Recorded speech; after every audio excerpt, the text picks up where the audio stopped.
Iran और Israel का जंग के बारे में मैं क्यों सोचूं यार। इससे मुझे क्या फर्क पड़ता है। ये तो आपने कहीं सुना होगा या खुद सोचा होगा कभी।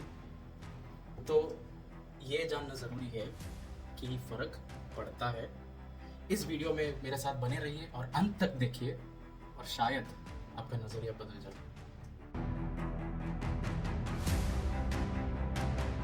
नमस्कार दोस्तों, शरद तेरे के चैनल में आप सबको हार्दिक स्वागत है। तो ईरान और इसराइल का जंग के वजह से इंडिया में क्या इम्पैक्ट पड़ता है ये तो हम जानेंगे, बट इसका पहले थोड़ा फ्लैशबैक पे चलते हैं। तो क्या आपको पता था कि ईरान और इसराइल 1979 का पहले बहुत अच्छा रिलेशनशिप्स मेंटेन करते थे। मान के चलो एक दूसरे को बहुत सपोर्ट करते थे, मगर 1979 के बाद इस्लामिक रेवोल्यूशन और यूएसएसआर का फॉल के बाद, यूएसएसआर जो ईरान को बहुत हाई सपोर्ट करता था, इसके फॉल के बाद इन दोनों का बीच में जो तनाव था, इन दोनों के बीच में जो वॉर सिचुएशन था वो बढ़ने लगा। इसका एक बहुत बड़ा रीज़न ये भी है कि ईरान जो है वो बहुत सारा प्रॉक्सी फोर्सेस को सपोर्ट और फाइनेंस भी करता है।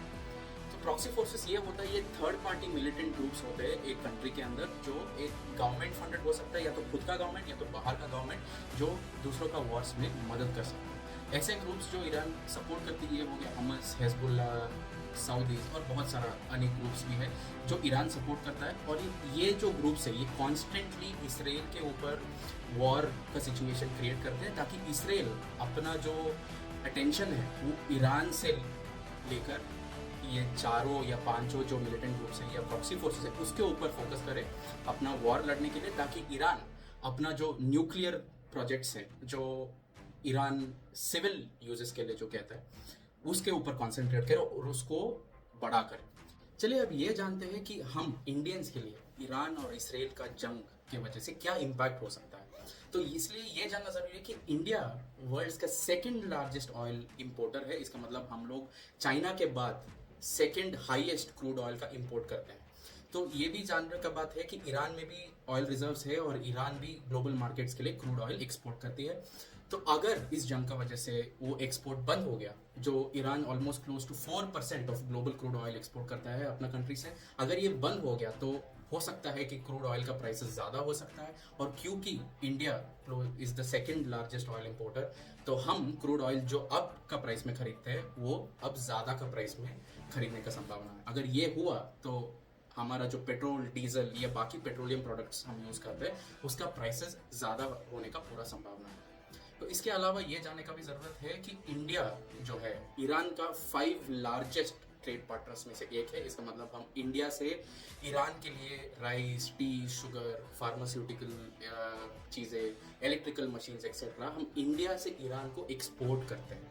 तो अगर इस वॉर का वजह से वो एक्सपोर्ट या तो कम हुआ या तो इम्पैक्ट हुआ, तो ये सब चीज़ें जो है ये ट्रेड के ऊपर असर पड़ सकता है। इसका मतलब जो इनकमिंग पैसा है इंडिया को एक्सपोर्ट का वजह से, वो भी इम्पैक्ट हो सकता है।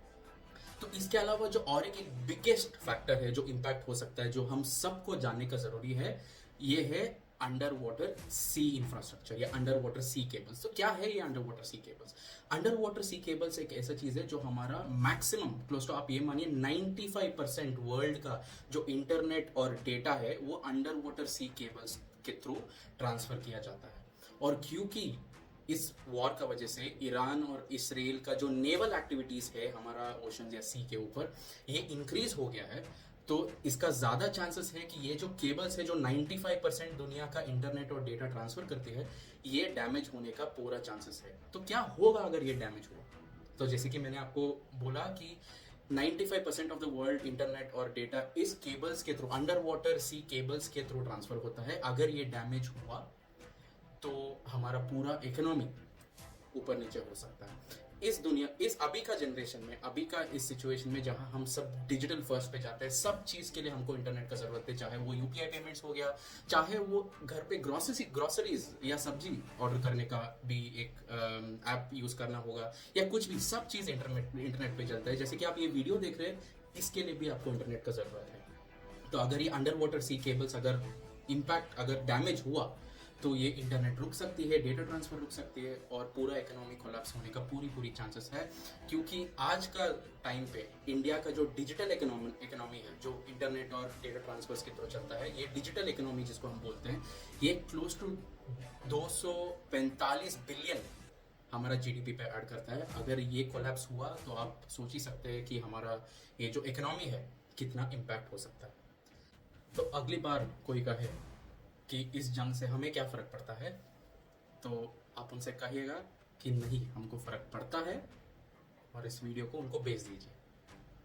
तो ऐसे ही यूनिक और जानकार वीडियोस मैं बनाता रहूँगा और आशा है आप भी देखते रहेंगे। मिलते हैं अगली वीडियो पे, तब तक के लिए बाय और टेक केयर।